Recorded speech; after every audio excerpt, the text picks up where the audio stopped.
എല്ലാ പ്രിയപ്പെട്ട സജ്ജനങ്ങൾക്കും നവരാത്രി ആശംസകൾ. ഇന്ന് നമ്മൾ ദേവി ഭാഗവതത്തിലെ സ്വാഹാദേവിയുടെ ചരിത്രത്തിലേക്ക് കടക്കുകയാണ്. സ്വാഹാദേവി അഗ്നിദേവന്റെ പത്നിയാണ്. ഏതു മന്ത്രത്തിന്റെയും അവസാനത്തിൽ ദേവിയുടെ സ്വാഹ എന്ന നാമാക്ഷരങ്ങൾ ഉച്ചരിക്കുന്നതിന് കാരണമുണ്ട്. സൃഷ്ടിയുടെ ആരംഭകാലത്ത് ദേവകൾ തങ്ങളുടെ ആഹാരത്തിനുള്ള മാർഗം എന്താണെന്ന് ബ്രഹ്മദേവനോട് ചോദിച്ചപ്പോൾ അദ്ദേഹം അരുളി ചെയ്തു, ഭൂമിയിൽ നടത്തപ്പെടുന്ന ഹോമയാഗാദികളിൽ അർപ്പിക്കപ്പെടുന്ന ഹവിസ് നിങ്ങൾ ആഹാരമായി സ്വീകരിച്ചു കൊള്ളുക എന്ന് ബ്രഹ്മദേവൻ ദേവന്മാരോട് പറഞ്ഞു. അന്നു മുതൽ ഭൂതലത്തിൽ നടത്തുന്ന ഹോമയാഗാദികളുടെ ഹവിസ് മുടക്കം കൂടാതെ ദേവന്മാർക്ക് കിട്ടിത്തുടങ്ങി. കാലം കുറെ കഴിഞ്ഞു. സ്ഥിതിഗതികൾ ആകെയൊന്നു മാറി. ദേവന്മാർക്ക് യഥാസമയം ഹവിർഭാഗം കിട്ടാതെയായി. അവർ ആകെ വിഷമിച്ചു. ബ്രഹ്മദേവനെ ചെന്ന് കണ്ട് അവരവരുടെ സങ്കടമുണർത്തിച്ചു. ബ്രഹ്മദേവ, നിന്തിരുവടി സർവത്തിന്റെയും സൃഷ്ടികർത്താവും പിതാവുമാണല്ലോ. ദേവന്മാരായ ഞങ്ങളിപ്പോൾ ഭൂമിയിലുള്ള മനുഷ്യരെക്കാൾ ദരിദ്രന്മാരായി തീർന്നിരിക്കുന്നു. ആഹാരമായി നിന്തിരുവടി അനുവദിച്ചിട്ടുള്ള ഹവിസൊന്നും ഇപ്പോൾ ശരിയായി കിട്ടുന്നില്ല. അഗ്നിയിൽ അർപ്പിക്കുന്ന ഹവിസിനെ ഇവിടെ എത്തിച്ചു തരുവാൻ അഗ്നിദേവന് ശക്തിയില്ലാതായിരിക്കുന്നു. ഇതിനൊരു പരിഹാരം ബ്രഹ്മദേവൻ ഉണ്ടാക്കി തന്നില്ലെങ്കിൽ നിർജ്ജരന്മാർ നിർജീവന്മാരായി തീരും. ബ്രഹ്മദേവൻ കുറെ നേരം ആലോചിച്ചിരുന്നതിന് ശേഷം ഇങ്ങനെ പറഞ്ഞു, നിങ്ങൾ പറഞ്ഞത് ശരിയാണ്. അഗ്നിക്ക് ഇപ്പോൾ പണ്ടത്തെ പോലെയുള്ള ഉദസ്സന ശക്തിയില്ല. അതാണ് ഇതിന് കാരണം. ശക്തി സ്വരൂപിണിയായ ദേവിയുടെ അനുഗ്രഹമില്ലാതെ അഗ്നിക്കിനി പൂർണ്ണശക്തി ലഭിക്കുകയില്ല. ഇതിനെന്താണ് ഒരു പോൻവഴി എന്ന് ആലോചിച്ചുകൊണ്ട് ബ്രഹ്മദേവൻ മൂലപ്രകൃതിയായ ദേവിയെ മനസ്സിൽ ധ്യാനിച്ചു. ദേവിയുടെ അംശാവതാരമായ സ്വാഹാദേവി അതിസുന്ദരിയായ ഒരു തരുണിയുടെ വടിവിൽ തത്സമയം അവിടെ ദേവന്മാർക്ക് അദൃശ്യയായി പ്രത്യക്ഷപ്പെട്ട് ബ്രഹ്മദേവനെ വന്ദിച്ചു. ബ്രഹ്മദേവൻ ഇപ്രകാരം പറഞ്ഞു, ഭൂമിയിൽ നിന്ന് ദേവകളുടെ ആഹാരമായ ഹവിസ് കിട്ടാതെ അവർ വളരെ കഷ്ടപ്പെടുന്നു. മഹർഷിമാരും മഹാബ്രാഹ്മണരും ഭക്തജനങ്ങളും അഗ്നിയിൽ അർപ്പിക്കുന്ന ഹവിസാണല്ലോ അവരുടെ ആഹാരം. പാവകന് ശക്തി പോരാതിരിക്കുന്നതിനാൽ ദേവി അഗ്നിദേവനെ സ്വീകരിച്ച് അദ്ദേഹത്തിന് ശക്തിയെ പ്രദാനം ചെയ്യണമെന്ന് ഞാൻ അപേക്ഷിക്കുന്നു. അതുമൂലം ദേവന്മാരുടെ ദയനീയാവസ്ഥയ്ക്ക് പരിഹാരമുണ്ടാകും.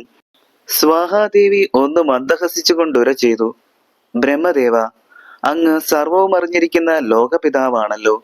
ആ നിലയിൽ അങ്ങ് എന്റെയും മനോഗതം അറിഞ്ഞിരിക്കുമെന്ന് ഞാൻ വിശ്വസിക്കുന്നു. ഞാൻ സാക്ഷാൽ ശ്രീകൃഷ്ണ ഭഗവാന്റെ ഒരു പ്രേമാരാധികയാണ്. അദ്ദേഹത്തിന്റെ കളകോമള ശ്യാമള രൂപം സദാ ഞാൻ മനസ്സിൽ ധ്യാനിച്ചുകൊണ്ടും അദ്ദേഹത്തിൽ തന്നെ എന്റെ പരിശുദ്ധ പ്രേമം അർപ്പിച്ചുകൊണ്ടും ഏതൊരു കാലത്തെങ്കിലും ആ പുണ്യഭമാൻ എന്റെ ഭർത്താവാകണമേ എന്ന് പ്രാർത്ഥിച്ചുകൊണ്ടും ഒരു പ്രേമദാസിയായും പ്രേമഭക്തയായും കഴിയുന്ന ഞാൻ എന്റെ മനോരമണനെ മറികടന്ന് മറ്റൊരാളെ സ്വീകരിക്കാൻ അവിടുന്ന് കൽപ്പിക്കുന്നത് സങ്കടമാണ്. അതിനു പുറമെ ഞാൻ അങ്ങനെ ചെയ്താൽ അതിന്റെ ഏറ്റവും വലിയൊരു അധർമ്മവും മാനസിക വ്യഭിചാരവുമായിരിക്കും. ഇത് കേട്ടിട്ട് ബ്രഹ്മദേവൻ ഇപ്രകാരം പറഞ്ഞു, എന്ത്, ദേവി ശ്രീകൃഷ്ണ ഭഗവാനിൽ അനുരുക്തയാണെന്നോ? വൈവസ്വത മനുവിന്റെ മന്വന്തരത്തിൽ ദ്വാപരയുഗത്തിന്റെ അന്ത്യഘട്ടത്തിൽ വിഷ്ണു കൃഷ്ണനായി അവതരിക്കുമെന്നുള്ളത് മന്വന്തര സംഭവ രഹസ്യമാണ്. 1000 വർഷങ്ങൾ കഴിഞ്ഞ് അവതരിക്കുവാൻ പോകുന്ന കൃഷ്ണന്റെ കമനീയ രൂപം ദേവി എങ്ങനെ കണ്ടു? വിഷ്ണുദേവന്റെ പൂർണ്ണകലകളോടുകൂടിയ ആ വിശ്വമോഹന രൂപം എങ്ങനെ ഇരിക്കുമെന്ന് എനിക്ക് പോലും ചിന്തിക്കാൻ കഴിയുന്നില്ല. ആ സ്ഥിതിക്ക് ഇല്ലാത്ത ആ രൂപത്തെ കണ്ട് ദേവി എങ്ങനെ അദ്ദേഹത്തിൽ പ്രേമവതിയായി എന്നുള്ളതാണ് അത്ഭുതം. അപ്പോൾ സ്വാഹാദേവി ഇങ്ങനെ പറഞ്ഞു, കൃഷ്ണാവതാരം ഇതുവരെ ഉണ്ടായിട്ടില്ലെന്ന് എനിക്കറിയാം. ദ്വാപരയുഗത്തിന്റെ അന്ത്യഘട്ടത്തിൽ വിഷ്ണു ഭഗവാൻ കൃഷ്ണനായി അവതരിക്കുമെന്ന് എനിക്കറിയാൻ കഴിഞ്ഞിട്ടുണ്ട്. അന്ന് അദ്ദേഹം സ്വീകരിക്കുന്ന കമനീയമായ ശ്രീകൃഷ്ണ രൂപം എനിക്ക് കാണാൻ ഭാഗ്യമുണ്ടായി. എങ്ങനെയെന്നാൽ ഒരു ദിവസം മഹാലക്ഷ്മിയുടെ അഭ്യർത്ഥനയനുസരിച്ച് വിഷ്ണുദേവൻ താൻ കൃഷ്ണനായി അവതരിക്കുമ്പോൾ സ്വീകരിക്കുന്ന രൂപം എന്തായിരിക്കുമെന്ന് കാണിച്ചു കൊടുത്തു. 100,000 മന്മഥന്റെ സൗന്ദര്യത്തോടും കമനീയമായ നീലക്കാർ മേഘവർണ്ണത്തോടും നീലിമയാർന്ന മയൂരപിഞ്ചങ്ങൾ വിളങ്ങിത്രസിക്കുന്ന മണിരത്ന കിരീടത്തോടും മകരമഞ്ജുള മണികുണ്ടലങ്ങളോടും ശ്രീവത്സാങ്കിത തിരുവക്ഷസോടും വനമാല, കൗസ്തുഭമാല, തുളസിമാല ആദിയായ ദിവ്യഹാരങ്ങളോടും പൊൻകസവണിഞ്ഞ മനോഹരമായ മഞ്ഞപ്പട്ടുടയാടയോടും കനക കിങ്ങിണി, കിങ്ങിണി കാഞ്ചി, നൂപുരാതി ദിവ്യാഭരണ വിഭൂഷകളോടും ചെന്നളിർക്കാമലരിൽ ഒരു പൊന്നോടക്കുഴലോടും കാരുണ്യം വഴിയുന്ന ചെന്താമര കണ്ണുകളോടും ചന്ദ്രികാചർച്ചിതമായ സുന്ദരമന്ദസ്മിതം പൊട്ടിവിരിഞ്ഞു വിലസുന്ന ചെമ്പവിഴാതരങ്ങളോടും കൂടിയ ആ പുണ്യവിഗ്രഹത്തെ കണ്ടപ്പോൾ ഞാൻ അദ്ദേഹത്തിൽ നിർവാജ്യ ഭക്തിയോടെ പ്രേമവതിയായിപ്പോയി. മായയാലുണ്ടായ ആ രൂപം പെട്ടെന്ന് മറഞ്ഞുവെങ്കിലും പ്രഭോ, എന്റെ മനസ്സിൽ നിന്നും ആ മായാരൂപം മറഞ്ഞില്ല. എന്നെങ്കിലും അങ്ങനെ ഒരു ദിവ്യാവതാരം ഉണ്ടാകുന്ന കാലത്ത് ഞാൻ അദ്ദേഹത്തിന്റെ ധർമ്മപത്നിയാകുവാൻ തപസ്സനുഷ്ഠിക്കുകയാണ്. ഇത്രയും പറഞ്ഞ് സ്വാഹാദേവി ബ്രഹ്മദേവനെ വന്ദിച്ച് വീണ്ടും തപസ്സിനായി പുറപ്പെട്ടു. നിഷ്കളങ്ക പ്രേമം കുടികൊള്ളുന്ന പുണ്യവതിയുടെ ഹൃദയത്തിൽ ദേവി അധിവസിക്കുന്നു. ബ്രഹ്മദേവൻ ചിന്തിച്ചു സന്തോഷിച്ചു. സ്വാഹാദേവി ഹിമവൽ പാർശ്വത്തിൽ പോയി ശ്രീകൃഷ്ണ പരമാത്മാവിനെ ധ്യാനിച്ചുകൊണ്ട് കഠിനമായി തപസ് അനുഷ്ഠിക്കുകയാണ്. വർഷങ്ങളും ഏതാനും കഴിഞ്ഞു. ഒരു ദിവസം ജഗന്മയനായ വിഷ്ണു ശ്രീകൃഷ്ണ രൂപത്തിൽ അവളുടെ മുമ്പിൽ പ്രത്യക്ഷപ്പെട്ടു. ചെന്താമരക്കണ്ണന്റെ അതിശയനീയമായ ബന്ധുകളേബരവും അന്തമറ്റ സൗന്ദര്യവിലാസവും കണ്ട് സ്വാഹാദേവി എഴുന്നേറ്റ് അദ്ദേഹത്തെ നമസ്കരിക്കാൻ ഭാവിക്കവേ കാമാർത്തിയായി ബോധമറ്റവളെന്ന പോലെ നിലം പതിച്ചു. ഭഗവാൻ തന്റെ തൃക്കണ്ണുകൾ തുറന്ന് കടാക്ഷപീയൂഷം പൊഴിച്ചു. മോഹലാസ്യം മാറ്റി അവളെ ആശ്വസിപ്പിച്ചു.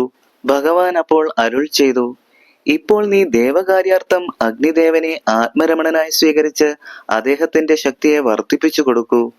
ദേവനായാലും ദേവിയായാലും വാനവനായാലും മാനവനായാലും ആരായാലും പരോപകാരം ചെയ്യുന്നില്ലെങ്കിൽ അവന്റെ ജന്മം വ്യർത്ഥമാണ്.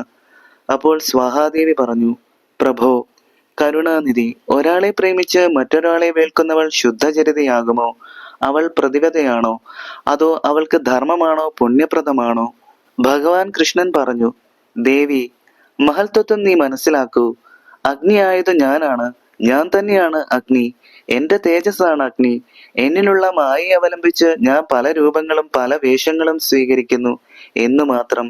അഗ്നി മാത്രമല്ല, പഞ്ചഭൂതങ്ങളും ഈ പ്രപഞ്ചത്തിലുള്ള സർവവും ഞാൻ തന്നെയാണ്. ഇപ്രകാരം ഇന്ദിരാരമണൻ അരുളി ചെയ്ത സമയം അദ്ദേഹത്തിന്റെ ചുറ്റും ഉഗ്രമായ ഒരു അഗ്നിപടലം ഉജ്ജ്വലിച്ച് ആളിക്കത്തി. അതിന്റെ നടുവിൽ നിരാമയനായ കൃഷ്ണൻ പുഞ്ചിരി തൂകി നിൽക്കുന്നത് സ്വാഹാദേവി കണ്ടു. ആ പാവകപടലം പദോചലോചനനിൽ തന്നെ അടങ്ങി ശാന്തമാകുന്നത് സ്വാഹാദേവി ദർശിച്ചു. അവൾ ഭക്തിപൂർവ്വം തൊഴുതുകൊണ്ടറിയിച്ചു, ഭഗവാനെ, നിന്തിരുവടി അരുളി ചെയ്തതുപോലെ എല്ലാം അവിടുത്തെ മായ തന്നെ. ത്രിഗുണാത്മികയും ശക്തിസ്വരൂപിണിയുമായ ദേവി പരാശക്തിയും മായ തന്നെ. സ്വാഹയായി നിൽക്കുന്ന ഞാനും ആ ദേവിയുടെ ഒരംശമായ മായ തന്നെ. പക്ഷേ ആശ എന്റെ മനസ്സിൽ തമസ് വർദ്ധിപ്പിച്ചതിനാൽ ആ മായയെ തിരിച്ചറിയുവാൻ എനിക്ക് കഴിഞ്ഞില്ല. അപ്പോൾ ഭഗവാൻ കൃഷ്ണൻ പറഞ്ഞു, സ്വാഹാദേവി, അഗ്നി സൗന്ദര്യവും തേജസ്സുമുള്ള ഒരു ദേവനാണ്. നിനക്ക് അനുരൂപനായ ഭർത്താവുമാണ്. നീയും ഞാനും തമ്മിൽ ഇനിയും വളരെ ബന്ധങ്ങൾ ഉണ്ടാകും. എന്റെ കൃഷ്ണാവതാര കാലത്ത് കോസല രാജാവായ നഗ്നജിത്തിന്റെ പുത്രി സതി എന്ന നാമത്തിൽ നീ പിറക്കും. അന്ന് നിന്നെ ഞാൻ പാണിഗ്രഹണം ചെയ്യും.